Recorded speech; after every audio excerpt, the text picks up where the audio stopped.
So I've done my fair share of sins. Been involved in a lot of gossip, been involved in a lot of lying.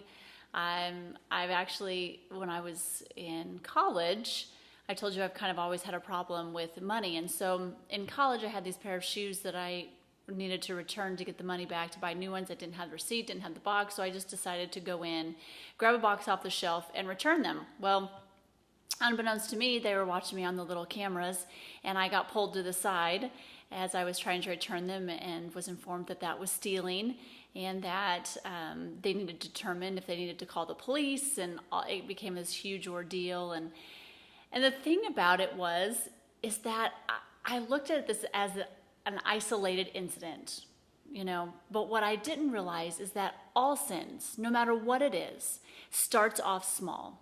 And if we would just take the time, when it starts off small, when it starts off as a feeling, when it starts off as a thought, if we would take those things and we would bring them out into the open and out to the light, and we would expose them, there'd be a lot less trouble and a lot less big, full-blown sins to deal with. Do you know how many affairs could have been curbed if we would have just confessed at the very first thought, the very first act where we spoke to that person or rode alone in a car with that person? If we would get help at that moment, if the first time we told a lie, if we would be honest and say, yep, I lied. I lied because I wanted to cover it up. I lied because I didn't want to hurt your feelings.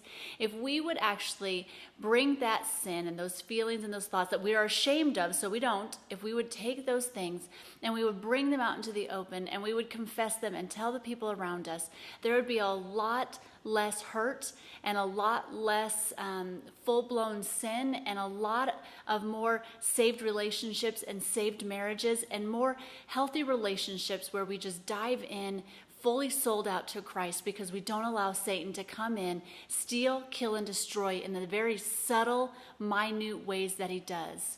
So take a moment and just realize that all sins start small. All sins start with a feeling or a thought or a very small action.